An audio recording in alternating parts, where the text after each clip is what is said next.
When was the first time you saw a dinosaur? Though this melodramatic question has been hijacked by a certain franchise, it rings true in certain contexts. For many of us, it was probably the first and best installment of that certain franchise, while for others, it was the more naturalistic and rigorous work of people who care about the subjects whose story they're telling. My first introduction was through Disney's Dinosaur, which has since been surpassed by science, but not by storytelling.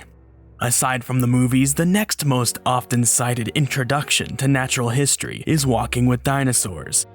1999's 6-episode award-winning Walking with Dinosaurs was produced by BBC and directed by Tim Haines and Jasper James. It was the most expensive documentary per minute ever made at the time, and it shows, with how much scientific work, practical effects work, VFX work, and location filming work went into it. It was the last time something like it would ever be made, until now. Walking with Dinosaurs spawned a few sequel series exploring life of the Paleozoic, Cenozoic, and even the evolution of humans. We don't talk about that one. The next documentary series on natural history produced by BBC would be Planet Dinosaur, which was fine. It was done almost entirely through CGI, and there were some creative decisions made that caused a lot of Walking with Dinosaur fans to dislike it. My feelings on it are mixed, and I'll save them for a full breakdown, review, and retrospective on the series I may do sometime in the future. Dinosaur documentaries would never really reach the same heights as Walking with Dinosaurs until BBC's newest production, the uncreatively but understandably named Prehistoric Planet. At the time of writing this video, the documentary series has yet to air, and 3 bits of promotional footage have been revealed. Aside from that, most of the hype around the docuseries has been rather hush-hush.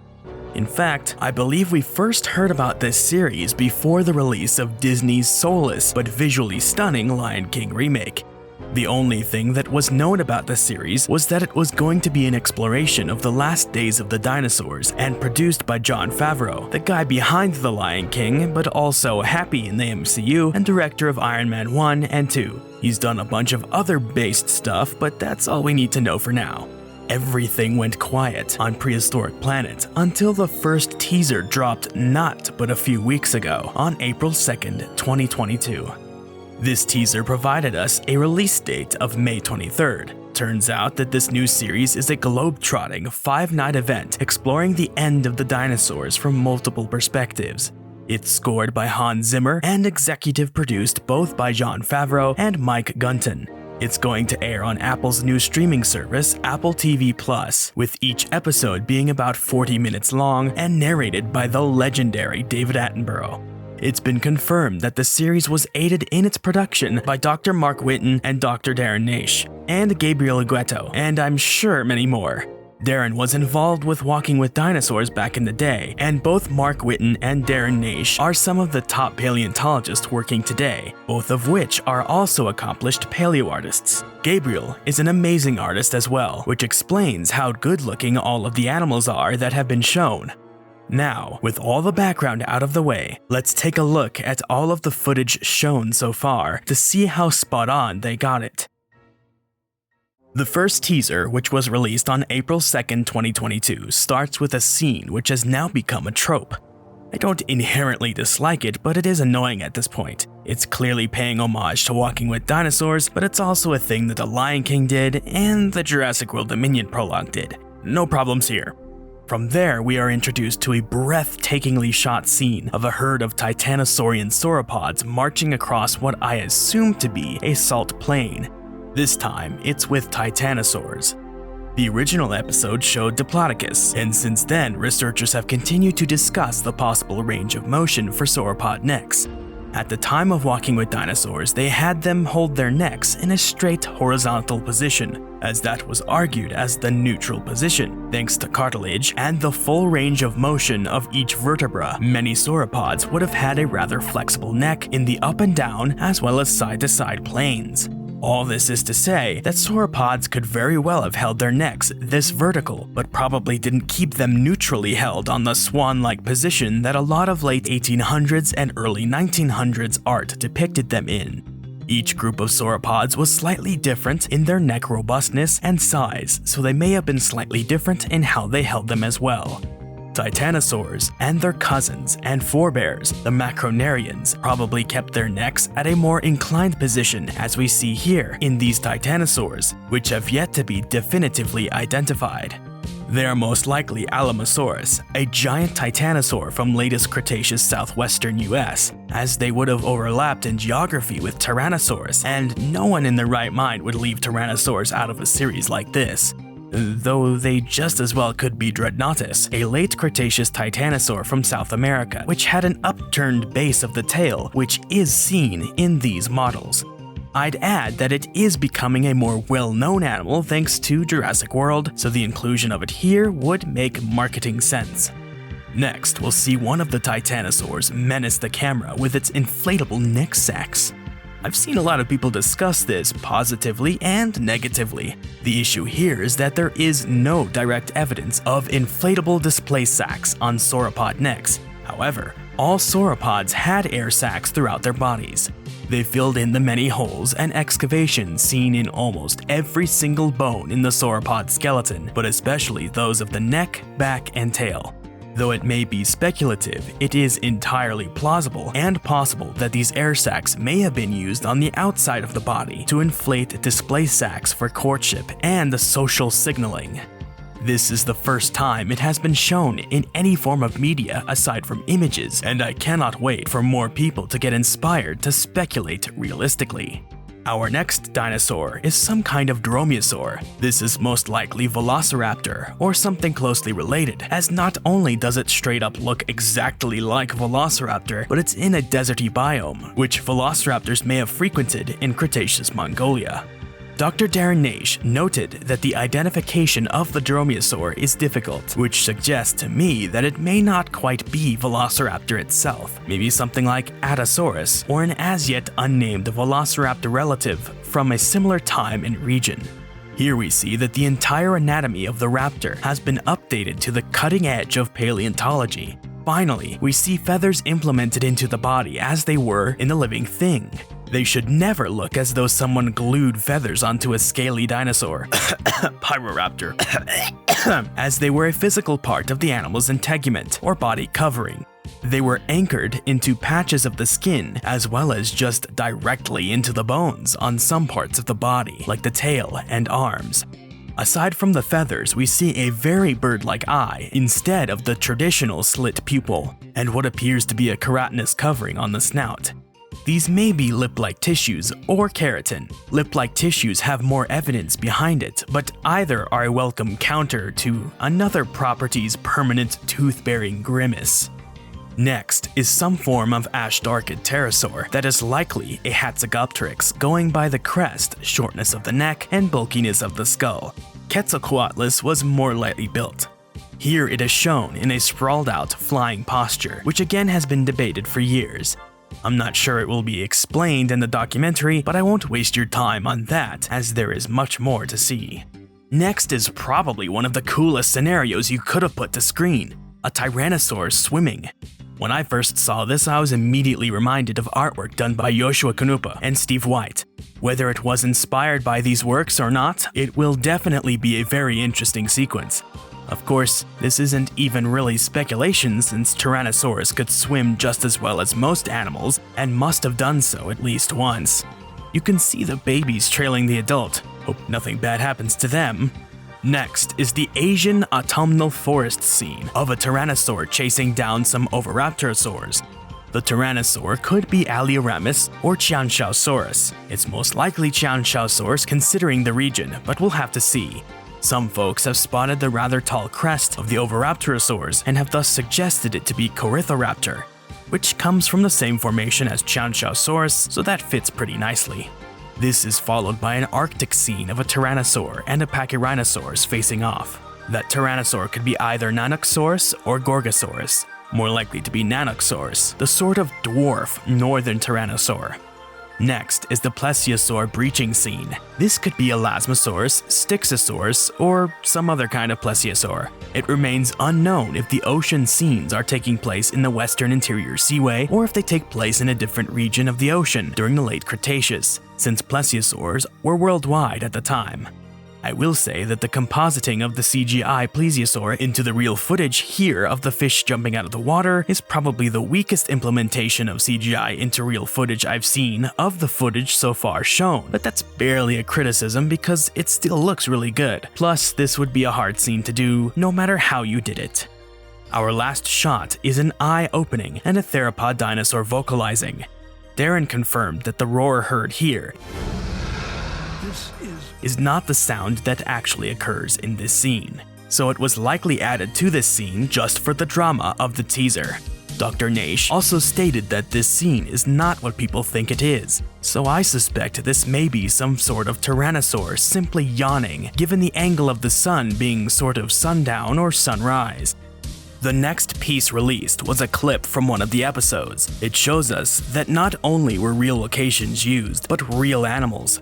These are real baby turtles getting stomped on by a CGI baby Tyrannosaurus. The scene shows us some wonderful interactions between baby and adult Tyrannosaurus. I think it is safe to say that this is the best, most realistic reconstruction of Tyrannosaurus ever put to screen. The gastralia have been added to the belly, resulting in the distended look of the belly and overall chunkiness. It's been given a proper amount of fat and muscle. Not a single ounce of shrink wrapping can be seen. The face is decked out in some nicely done lip-like tissues. The arms are the right size, have the right musculature, and are positioned correctly. The brows have just the right amount of keratin to extend the horns beyond the bone, but not overly speculative as to trigger the sensibilities of the more conservative paleontologists and paleoartists. Even the coloration is well done. The color palette is a subdued collection of browns, reds, and tans, but the patterning is somewhat like a cross between a tegu and a big cat. Also, the babies are covered in a lot of simple hair-like feathers, with Daddy Hank here only having some sparse elephantine hair. Finally, we're at the most recent clip to be released, the official trailer.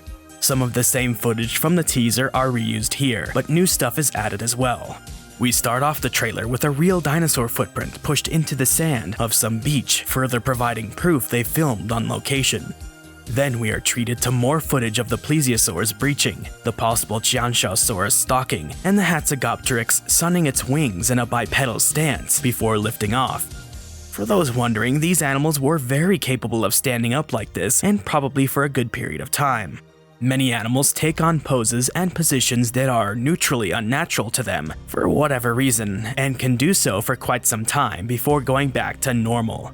Gorillas, for instance, can walk around upright for a good bit before having to return to a quadrupedal stance. Next, we are treated to more footage of the possible Velociraptor's very curved foot talons before the same raptor and Rex footage we saw in the teaser. Then boom, new footage. Look at how well shot this simple clip is. The blurring of the fore and background is so chef's kiss. This little ugly man is most likely the iguanodontian Zalmoxes, according to hints from Darren. This fits with the Hatzegopteryx and indicates at least one part of one of the episodes will be taking place on the island chains of Cretaceous Romania, the Hatteg Islands.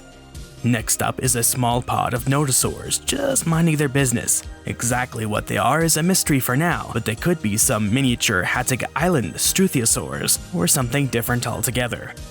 Next is more footage of the Velociraptor scene, with a group of snoozing tyrannosaurs. Considering this is a completely different location to the Tyrannosaurus footage, these are likely not Tyrannosaurus, but probably either Tarbosaurus or Zhusheng tyrannus. Lovely patterns here as well. Then we are treated to some lovely waterfall and canyon footage and a whole bunch of pterosaurs.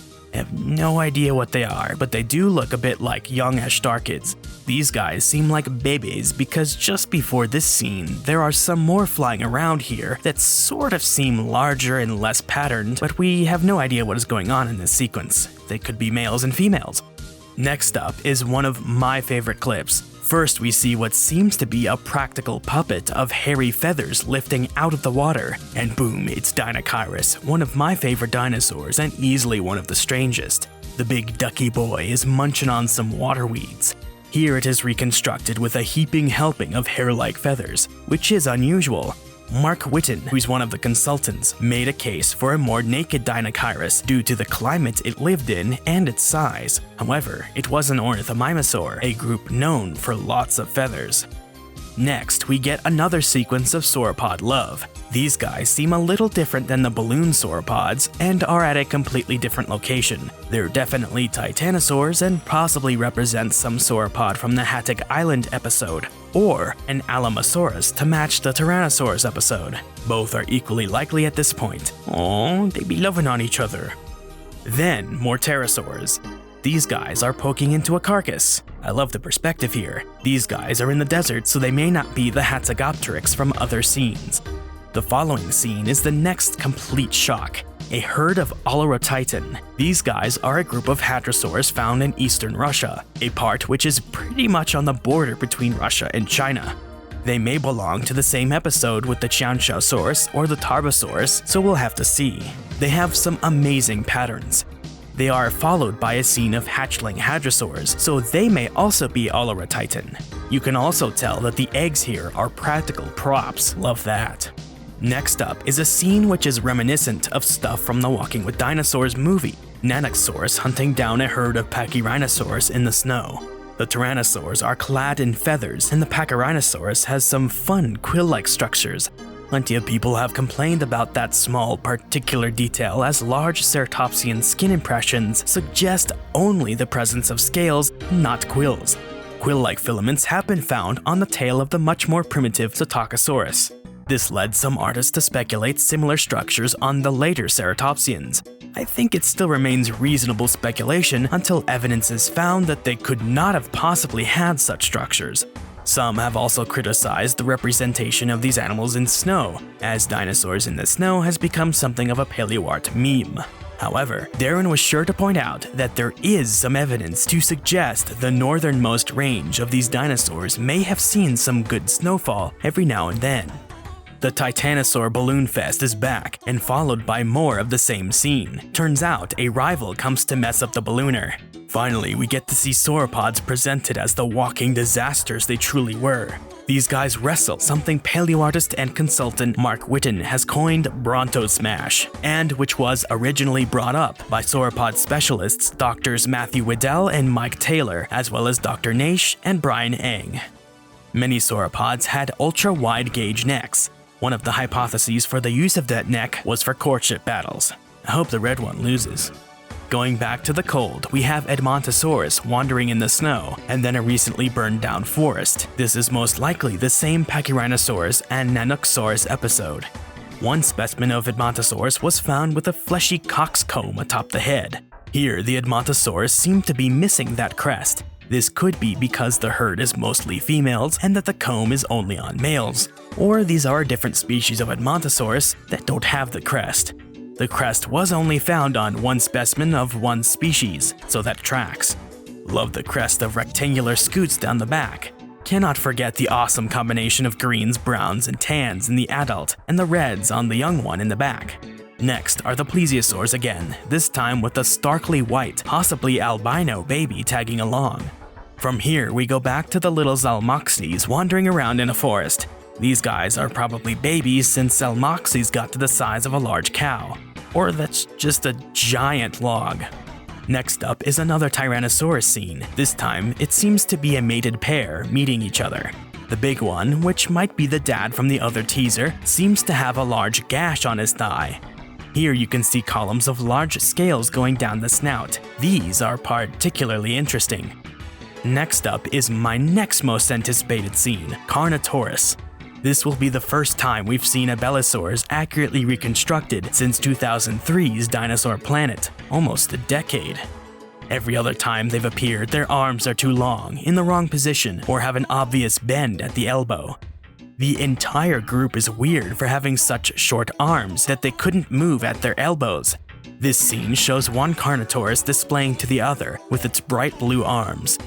These animals had enormous shoulder blades that would have attached large muscles to extremely tiny arms.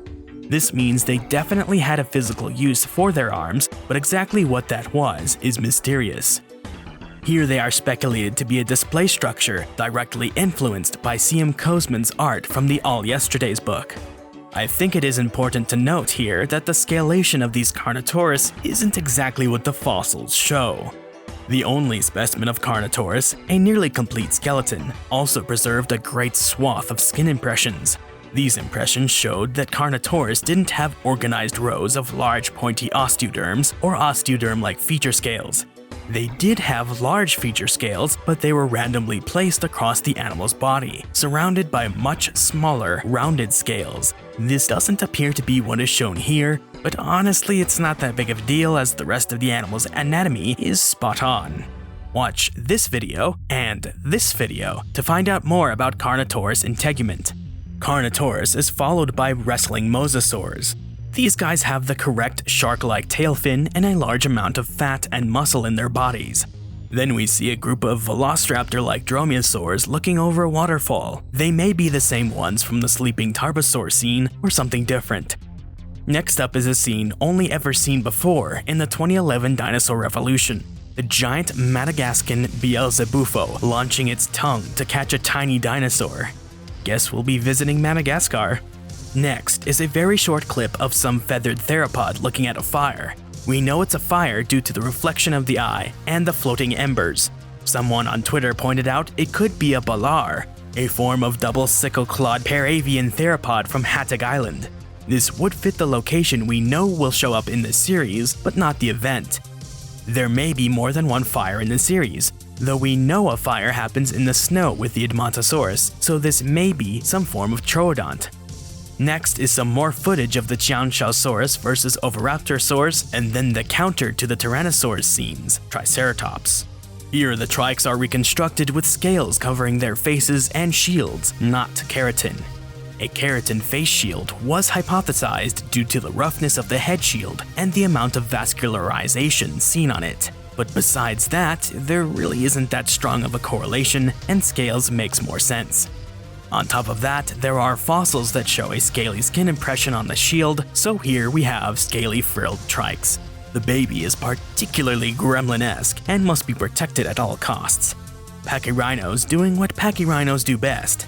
Then there's a quick clip of a Nyctosaur-type pterosaur nabbing a much smaller pterosaur. This may be Nyctosaurus itself, since it comes from the Campanian stage of the Cretaceous period and the Western Interior Seaway, but could be the much later relative Alcyone from Morocco. Then, a herd of sauropods in an Asian desert. Asian because we've got these little guys. These are Alvarezsaurids, tiny theropod dinosaurs that had extremely short arms, ending in a single giant claw. Could the hadrosaurs in the background of the same scene be Shantungosaurus, or something else entirely? Their presence proves this cannot be South America. Next is more Tyrannosaurs doing Tyrannosaurus stuff, and finally, title and tagline. That was all lovely. I absolutely adore the cinematography and direction. Everything flows so nicely. The lighting is always very clean and sleek. Cannot wait for this series, and it will likely be the best we've ever seen. I hope this thing inspires people for generations to come, as Walking with Dinosaurs did for us. So, what do you think? I'm sure some eager nitpickers will have some issue with things already shown, but to me, this could not be better. For more interesting stories about nature, the history of life, or what goes bump in the night, subscribe, hit the bell icon for updates, like this video, and drop a comment in the comment section below. Thanks for watching. Special thanks to my Elephant tier patrons, Ray, Isaiah Garza, Dinosaur, Christoph Hubinger, Biotaverse, and Arda Bayer. And another thanks to my Tyrannosaurus tier patrons, The Dogman, Iron Bladesman, Danny Van Heck, and Dana Manchester.